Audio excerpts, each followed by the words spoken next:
So, Ken, what happened? So, someone has made a deepfake of me again. I want y'all to know, this was funny at first, okay? This has been going on for a few years now, but after like the third and fourth one, and after this nigga stopped paying me, I said, oh girl, this is getting creepy. I started asking questions like, why is this happening, and why does it feel so normal now? Hi y'all, this is Ken, and I wanted to tell you about the time I took on the disguise of my co-worker, Amber Essence. You see, this bitch was getting all sorts of fine-ass men.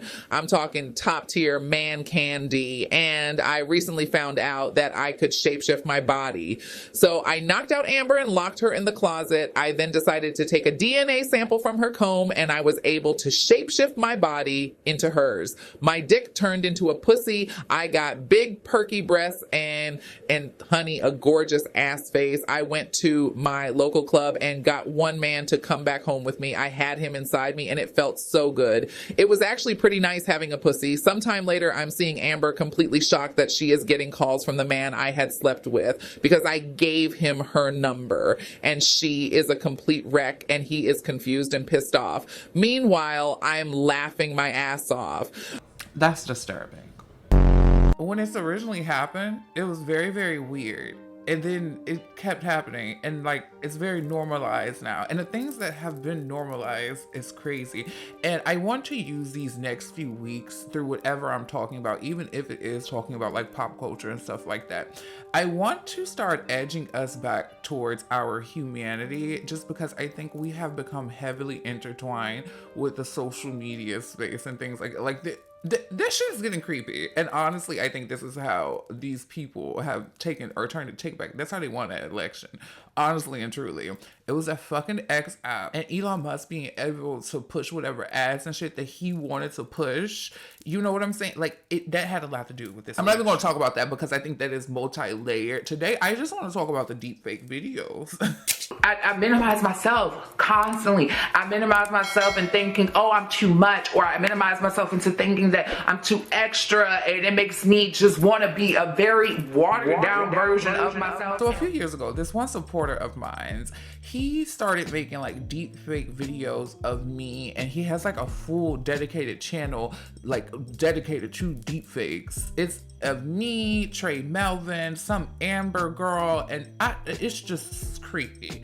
It's just creepy. Sir, this is creepy. And I've told him that this is creepy. It started off of him like asking like, if I pay you, can I make a deepfake? And girl, hey, you know, whatever. And plus, I'm like very familiar with the world of, especially, I don't edit my photos as much now, but back in like 2018, 19, I used to use like the apps to edit my photos. There's no shade. Now, I always edit my photos. It's a very natural edit, okay? It's a very natural approach, but I was always aware that AI has been intertwined within a lot of the things that we use for a long time now. So the deepfake shit at first seemed like, okay, it's whatever, but it's literally over these past 2 years, I want to say, it's gotten out of hand, even down to those ads. I don't know if y'all get those ads anymore or if YouTube has gotten rid of them, but there was a point in YouTube where we would get ads, and these ads would be targeted towards particular markets, and it would be like not Morgan Freeman, but like Denzel Washington voice, and it's not really Denzel Washington voice.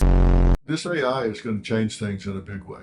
You know, we're in an election year right now, and you know, creating deep fakes using AI, I'm really wondering if it's going to drive the election in some ways this year, because it's getting so good. I've seen myself in ads selling products. I mean, me talking, selling ads, selling products I've never even heard of. It's not me. Same to me. Yeah. It's a deep fake. There's hundreds of them. I saw a Warren Buffett one that's all over the internet. It's Warren Buffett getting interviewed by a lady on CNN about Bitcoin, and it's everywhere. It's gotta be working if it's out every day. It's working for sure. Like when I saw this, I was like, this is so like good. Remember, these opportunities don't last forever, so don't delay. Hit that link. This is why I'm talking about it too, mostly because it is too good for those people that are just believing what they see. Think about the generation that uses Facebook for news, okay?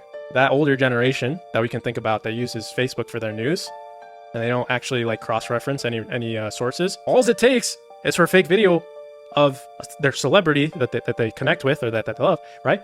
It'll be on Facebook, and then ad like this comes up on YouTube, ad like this comes up, and they're like, oh, I'm gonna get this check from the government. The Rock said I was gonna get it.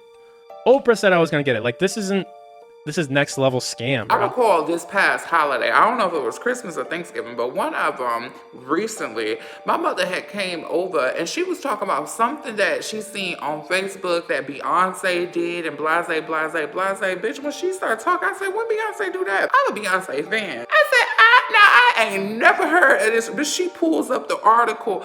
Bitch, it's this AI video of Beyonce. It could have fooled me. I said, mama, you cannot believe the shit you see on this internet. Oh my God. This is no different from like those, when you see a news source and it's just like some ridiculous story or whatever, somebody go believe it. It's no different from that. Ooh, bitch, we've entered the woohoo hour. So listen, check this out. So one thing about like conspiracy land that I always been interested in was like, you know, the Illuminati and shit like that. You know, like, do I believe in all that? No. I think there's truth out there, you know, but I don't believe in all that shit. Anyways, however, what I do believe, or what sparked my curiosity more so, was always the conspiracy theories about like clones and shit, like the presidents have been cloned, all these bitches have been cloned. Now, I don't believe that unless Tupac or Michael Jackson, and what did them niggas pop up? I don't believe all that. However, I do think the human mind either one picks up on things before it's birthed into our reality, or we manifest things into our reality without even knowing or whatever. So when you get enough people to believe something, that's like a group manifestation thing or whatever. And we not only, I feel like we've manifested these deep fakes. You know where I'm going with that? Woohoo, okay, I'm in the woohoo, bitch. Not only that, but also I think our constant, it could be as simple as like our constant need for like perfection or whatever. Anyways, this subscriber started taking it too far. Hey y'all, this is Kenneth, and I wanted to talk a moment about my interesting relationship with Xavier Reed. For starters, let me just say that this man has a stroke technique that is next level. My bussy be quivering when he is through with my ass, but our relationship has hit a bit of a snag. He hasn't been returning my calls and he blocked me on social media. He thinks I'm overbearing and nothing could be further from the truth. So much of my self-worth and image is tied to this man. I need that dick bad. It is my property and by hook or by crook, I'm gonna get it back. Don't call me crazy either, because I'm not, bitch. There's videos, there's images. He's like putting my face on this woman's face and he was like, oh, you're just so perfect. This nigga is creepy, bitch. It's no shade. Xavier, this is creepy. I don't know your real name. He's even like slid in my DMs before and asked me questions about like, if you had a womb, if you were able to get a womb, would you want to have a baby? And girl, what? I have cringed at these deep fakes. I have laughed. I have been confused, but then I think it really hit me recently. I said, this isn't just weird, it's kind of sad. We're not just playing with filters anymore. You know, it's crossing a line. We're playing with people and the illusions that we have of them. AI isn't just about fake faces, it's replacing real connection. People are building AI friends, lovers, and therapists. There are apps now where people talk to digital versions of dead relatives. I mean, people are talking to ChatGPT. Like, that's the homegirl for real. Just feeding these systems constant information. There's a video I want to make real soon about artificial intelligence, and that'll be coming up within these next like 2-3 weeks after this video goes live. Just how we are fed information constantly. It's like AI is mirroring us in a way, if you really think about it. Let's focus on the deep fakes.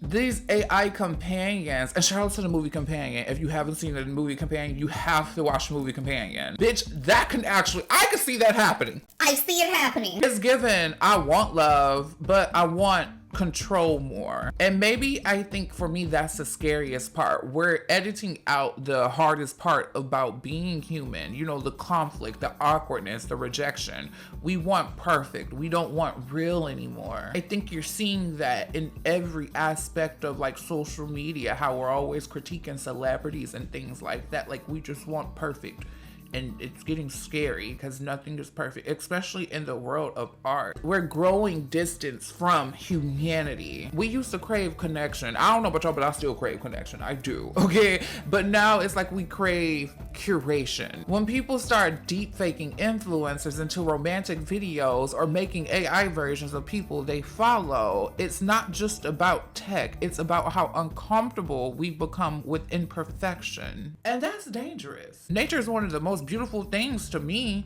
and I don't think nature is necessarily perfect, and I think we are a part of nature. The thing about human connection is that it's messy and it's vulnerable, but it's what makes us real people. I don't know how to fully explain it yet, but this is the product of white colonization. I feel like that explains it. This is a product of white colonization and the lack of acceptance for just different. Y'all better start accepting all of the different right now while you can. I'm telling you, you better accept the different. Bitch, you don't accept the different, the world is going to look one way.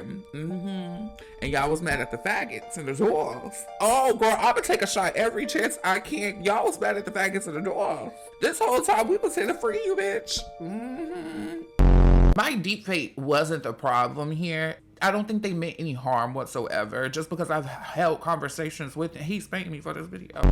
I didn't take it as like them being evil or whatever though, even though I think that anything can be used for like evil purposes, you get me? I think that they were probably lonely and curious. I think that he's just trying to connect with something, you know, and this is the only way that he knew how to connect with something. The downfall of all this though is like literally when we start using AI to stimulate relationships instead of building real ones, we're not evolving, we're escaping. And I think we've grown accustomed to constantly trying to escape something. The thing about constantly escaping, the more we do that, the more we lose. This is why I personally don't mind. Like, I really love that some artists make their art political. Like, take Beyonce and this whole Cowboy Carter movement, for example. Like, it's a critique on so much, and it's so beautifully layered that I can really appreciate it because it makes people think, you know, it's not just escaping to the music. Yeah, you could try to escape through the music, but you go learn something in the process of escaping through the music. It's about all of us, where we're going, where we're choosing to go, and what we are giving up, which is our humanity. I'm done with this video. And to that subscriber, next time say hi. I promise it's easier. The real me is much more awkward, you know what I'm saying, than this online persona that I portray sometimes. And it's not that it's just like not me. It's just that, yes, when a camera comes on, bitch, I do tend to put on a fucking mask, girl. Like, it's a show. It's like a lot of people would not know that I'm decently quiet in real life, and it's not that I'm like super shy or anything. I'm just an observant person, you get me? And for those of you that have been around since the beginning with like Heflawless and stuff, I know I mention this often, but that is literally why Heflawless had to go, because Heflawless was more of a product, and it's like, bitch, I'm a person. And that's how you get Khadiva and Ken now, because it's Ken, but there's also Khadiva, who is the show, who is the motion picture. You get where I'm coming from, with this note, you know, maybe we keep trying to perfect love with code, but maybe love was never supposed to be perfect, just human.